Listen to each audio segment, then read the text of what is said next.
अस्सलामुअलैकुम दोस्तों, बिज़नेस करो भाई में खुश आमदीद।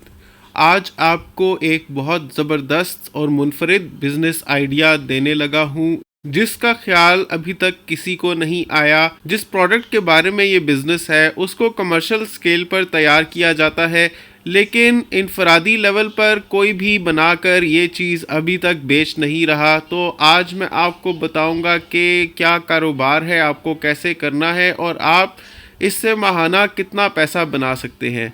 बहुत ही मुनफरिद बिजनेस आइडिया है। जानने के लिए सबसे पहले इस वीडियो को लाइक कर दें ताकि मेरी हौसला अफजाई हो, और अगर नए हैं तो चैनल को सब्सक्राइब ज़रूर कर लें। तो दोस्तों, आज की वीडियो है पफ पेस्ट्री के बारे में। पफ पेस्ट्री का आप लोगों ने ज़िक्र सुना होगा, अगर नहीं पता तो भी खाई ज़रूर होगी। पफ पेस्ट्री मैदे से बनी हुई रोटी होती है जिसमें कई लेयर्स होती हैं और हर दो लेयर के बीच में मक्खन भरा होता है। ऐसे में ये रोटी जब अवन में पकाई जाती है तो ये फूल जाती है और बहुत खस्ता और मज़ेदार हो जाती है। इस रोटी को आम तौर पर पैटीज़ बनाने के लिए इस्तेमाल किया जाता है। उसके अलावा चीज़ केक की बेस में भी इसको लगाया जाता है। उसके अलावा वैसे ही पफ पैटीज़ रोस्ट करके चाय के साथ खाई जाते हैं।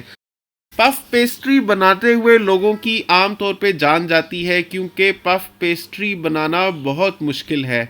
जितनी ये मज़ेदार होती है उतना ही इसको बनाना मुश्किल भी होता है, क्योंकि इसमें अगर बनाते हुए मक्खन पिघल गया तो सारी लेयर्स आपस में पहले ही जुड़ जाती हैं और तलने पर या अवन में रोस्ट करने पर पैटी फूलती नहीं है। लोगों को ये हुनर नहीं आता। बहुत लोग कोशिश करते भी हैं तो भी उनका वक्त और पैसा बर्बाद होता है, क्योंकि या तो मक्खन रोटी की लेयर्स बनाते और उनको बेलते बेलते पिघल जाता है, या उनको इतना ज़्यादा वक्त लग रहा होता है कि वो वैसे ही हिम्मत हार जाते हैं। पफ पेस्ट्री बनाते हुए कई बार तो बनाकर एक लेयर बनाकर फिर फ्रिज में रखना पड़ता है, क्योंकि मक्खन दोबारा ठंडा हो जाए, फिर निकाल कर दूसरी लेयर बना के फिर फ्रिज में रखना पड़ता है, फिर तीसरी लेयर लगा के फिर फ्रिज में रखना पड़ता है। लोग इस प्रोसेस से तंग आकर इस चीज़ पर हाथ ही नहीं डालते। इसके बजाय बने बनाए चिकन पैटीज़ ले लेते हैं या पफ पेस्ट्रीज़ ले लेते हैं। तो अगर आप ये कारोबार शुरू करेंगे तो आगे आगे वैसे भी रमज़ान आ रहा है, आपके दिन दुगनी और रात चुगनी तरक्की करने के चांसेस बहुत बढ़ जाएंगे। बहुत ही ज़बरदस्त काम है। मुश्किल तब होता है जब लोगों ने खाली एक फैमिली के लिए पफ पेस्ट्री गूंथनी होती है, तो उनको लगता है कि खाने में 1 मिनट लगेगा, वो चीज़ जो बनाने में 1 घंटा लग रहा है। लेकिन आप इसको बिजनेस की तरह अप्रोच करेंगे और आप एक फैमिली के लिए नहीं बल्कि एक पूरी कम्युनिटी के लिए बनाएंगे, जिसके लिए आप एक ही दफ़ा इकट्ठा जब मैदा गूंदेंगे, इकट्ठा जब आप मक्खन रेफ्रिजरेट करेंगे और लेयर्स लगाएंगे, तो आपका वक्त उतना ही लगेगा। यानी 1 घंटे में जो काम होना था एक फैमिली के लिए, उतना ही टाइम लग के आप इतनी प्रोडक्ट तैयार कर लेंगे जो एक पूरी कम्युनिटी को आप पूरा कर सकें। तो आपने पफ पेस्ट्री बनाकर या तो पफ पेस्ट्री ही बेच दें या फिर पफ पेस्ट्री की प्रोडक्ट्स बनाकर बेचें। अब बेचना कैसे है, असल में उसमें बिजनेस स्ट्रैटेजी है। बेचने के लिए आजकल इंतहाई मुफीद तरीका ये है कि आप किसी पॉपुलर सोशल मीडिया प्लेटफॉर्म को ढूंढें या ऐप को ढूंढें। आजकल ऐसी ऐप्स हैं जैसे चीता या फूड पांडा, ये बहुत ज़बरदस्त ऐप्स हैं। फूड पांडा वाले घर में बैठे हुए बावर्चियों को भी ये मौका देते हैं कि अगर वो अच्छा खाना पका सकते हैं और उनका स्टैंडर्ड अच्छा है तो वो उन्हें ऑन बोर्ड ले लेते हैं। उसके लिए आपको करना ये होगा कि आपको फूड पैंडा की वेबसाइट पर जाना होगा और वहाँ से आपको अप्लाई करना पड़ेगा as a home chef. Home chef के तौर पर अप्लाई करके आपने अपनी प्रोडक्ट उनको इंट्रोड्यूस करनी होगी, एक मेन्यू उनको बनाकर देना होगा कि ये चीज़ें मैं दे सकता हूँ, और आप अपनी मर्ज़ी के उस पर रेट रखें।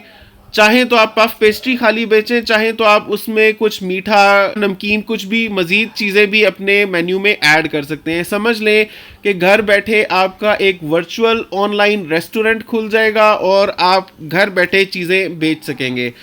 फूड पैंडा पर रजिस्टर करने का तरीका बहुत आसान है। आपने उनकी वेबसाइट पर जाना है और as a home chef register करके अप्लाई कर देना है।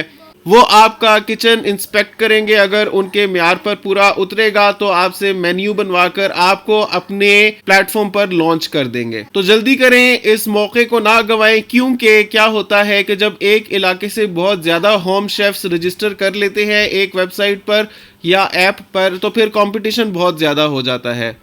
आप खुद ही सोचें, जब फूड पैंडा में आप होम शेफ्स के सेक्शन पर जाएं और आपको बहुत सारी ऑप्शन मिल जाए तो उसमें जाहिर बात है कि किसी एक के एक्सेल करने के चांसेस कम हो जाएंगे। तो इससे पहले कि सारे लोगों को इस चीज़ का पता चले, आपको पता चल गया है तो जल्दी से अभी जाएं और अपने आप को एज अ होम शेफ आप रजिस्टर करवा कर फूड पैंडा के पैनल पे आ जाएं, या फिर ऐसे किसी भी और अच्छी ऐप या फूड सर्विस के पैनल पर आप जा सकते हैं। ये बहुत ही ज़बरदस्त बिजनेस आइडिया है। घर बैठे आप अपने रेस्टोरेंट के मालिक बन सकते हैं, अपनी मर्जी की चीज़ें आप बेच सकते हैं और लाखों कमा सकते हैं।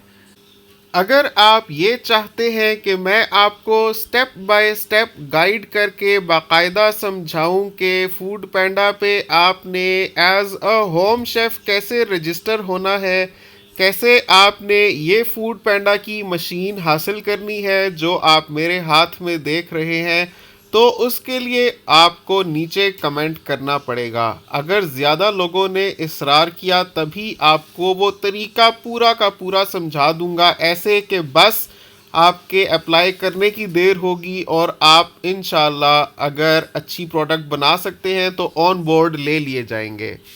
नाजरीन, ऐसे ही ज़बरदस्त बिजनेस आइडियाज़ के लिए बिजनेस करो भाई को सब्सक्राइब कर लें। बिलाल ज़फ़र को अपनी दुआओं में याद रखें। वीडियो को लाइक और शेयर ज़रूर करें। कमेंट में माशाल्लाह ज़रूर लिखें। आपसे मिलता हूँ अगली वीडियो में, तब तक के लिए अल्लाह हाफ़िज़।